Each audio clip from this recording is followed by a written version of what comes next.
What's going on everybody? My name is Simon Rochfort. I'm a headshot and portrait photographer based in Vancouver, BC, and welcome back to my channel. So what are we going to talk about today? Well, it's a battle as old as time itself. Which lens is better, primes or zooms?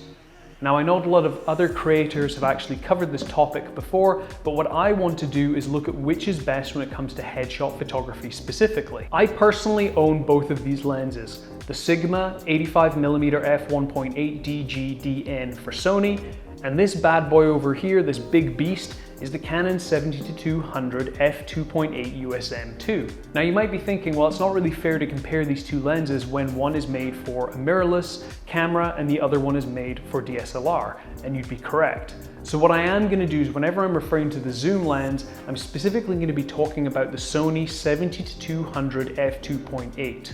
So to make it more fair, so it's both mirrorless and mirrorless lenses. Now that we've got that out of the way, let battle commence.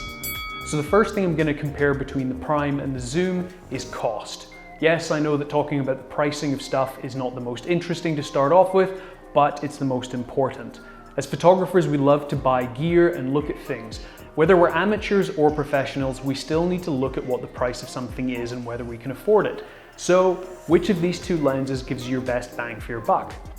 Well, currently the Sigma is around about $1,500 Canadian, yet the latest Sony zoom lens is about $3,500. Now it's obvious that the zoom is going to cost more. There's a lot more moving parts, literally, within the zoom lens. You've got more elements, you've got image stabilization, you've got the difference in minimal focusing distances. Where with the prime lens, it's very simple. You have less elements, but you also have less going on. There's no image stabilization with the Sigma. The only thing that's actually unique about this particular lens is you can manually change the aperture, but that's about it. So when it comes to the price, that $2,000 can be spent on other things. It could be spent on another prime lens to give you more of a focal range, or it could be put towards another camera. When it comes to a zoom lens, I generally would use this anywhere between 70mm and 110mm for portraits and headshots. However, it doesn't really make sense to spend that extra money when you have a prime lens at 85mm that will do just fine. So in this case, when it comes to price, I'm going to give the point to the prime. The second thing we're going to look at is versatility. Which of these two lenses can do the most in different situations? When it comes to corporate headshots, I predominantly use the zoom lens. The benefit of a zoom lens when it comes to versatility is the fact that you can zoom in and out, hence the name zoom lens. That really comes to the fore when you're working on location, taking pictures of multiple people. I've worked in situations where I've had to shoot somebody that's 5'5" and then 6'5".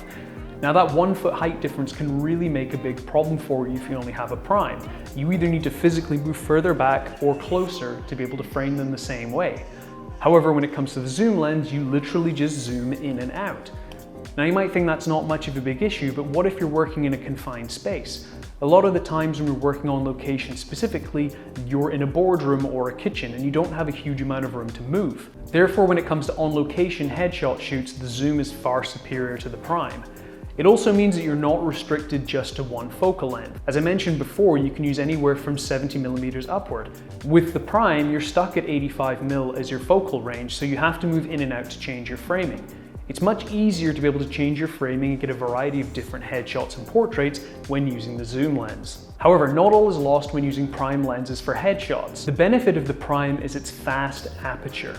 This has an aperture of f1.4 and this is f2.8. And that can be a huge difference when you're looking at the background.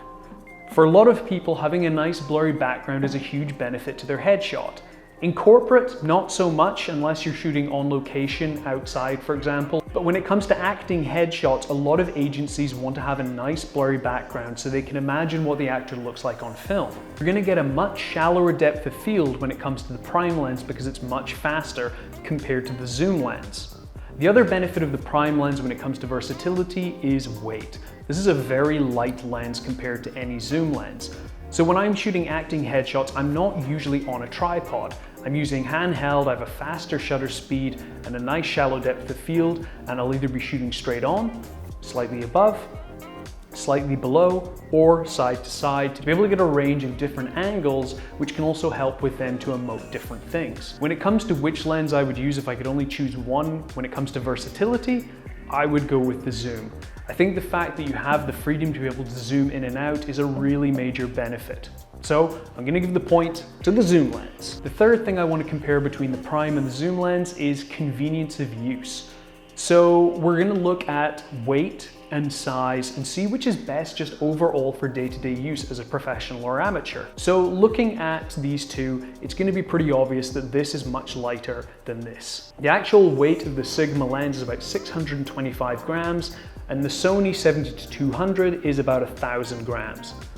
You might think, well, it being twice the weight is not really a big issue. I've taken zoom lenses out on location for shoots without tripods before, and yes, the weight to start off with is not a big problem. However, after about half an hour, or even longer, it can really become a big drag having this. Yes, you can have the zoom lens on a strap or by other means, but it is going to get bulky and it is going to tire you out. However, the other negative with the zoom lens over the prime when it comes to convenience is the fact that this is really going to be your only portrait lens. If you want to have another lens that will go wider, well then you'd have to go for a 24-70, and that's going to add even more weight. However, if you're wanting to be light and be able to move around quickly, you can have your portrait lens here, which is the 85mm, and perhaps a 35mm or a 50mm, which is also going to be very light, and that will give you a wide variety of focal lengths without weighing you down too much. The other issue that I find with the zooms is in general, they're always going to be bigger. So if you compare these two lenses in height, the zoom lens is significantly larger. It's about twice the height of the prime. Now, yet again, on an individual setting, that might not be a problem, but if you're trying to pack light, maybe you're trying to go international or go to someone's location, the additional size plus having to pack it properly is going to take up a lot of space. Versus this, when it's half the size, it's literally going to take up half the space. So when it comes to the convenience of use, I'm going to give it to the prime. Now, the last point I want to cover when it comes to comparing these two types of lenses is image quality. As photographers, image quality is paramount. Now, it goes without saying that prime lenses are always going to be sharper than zooms. There's less glass involved and less moving parts, which is going to result in a much sharper image. However, when it comes to sharpness in a class of these types of lenses, when you're spending thousands of dollars, you're only going to notice a major difference when you're really pixel peeping. However, you can see a bit of an obvious difference when it comes to shooting these lenses wide open. The Sigma art lens is well known for being a very sharp lens, even when shot wide open. At f1.4 you get a nice tack sharp image, but you also get a nice blurry background. When you're shooting at f2.8 you'll still get a sharp image, but the background won't be quite as blurry. So why is that? Well, it's down to your aperture. So the wider your aperture is, the shallower your depth of field is going to be, which means that there's less of a distance between what's in focus and what's out of focus. The difference between these two types of lenses is that primes can generally achieve a much shallower depth of field than zoom lenses. Now, when does this become a benefit? Because for a lot of corporate shoots or even fashion shoots, you're going to be shooting at about f5.6 to maybe f11, for example. So really, your depth of field is always going to be relatively deep. However, when it comes to acting styles of headshots, you're going to be wanting a much shallower depth of field so you can get that nice blurry bokeh background. That blurry background is achieved when you're shooting at a much shallower depth of field, such as f1.4, f1.8, or f2. The benefit of the prime lens is you're never really going to get as shallow a depth of field with a zoom lens. When you go down to f2.8, it may be soft, but it may not be soft enough to make that background really creamy, buttery smooth. The other benefit of the prime lens regards image quality is when you do stop down to f2.8, so that the aperture of both of these lenses is the same, this is going to be a much sharper image. The reason why is when you shoot wide open on any lens, the image quality is never going to be as sharp as when you stop down.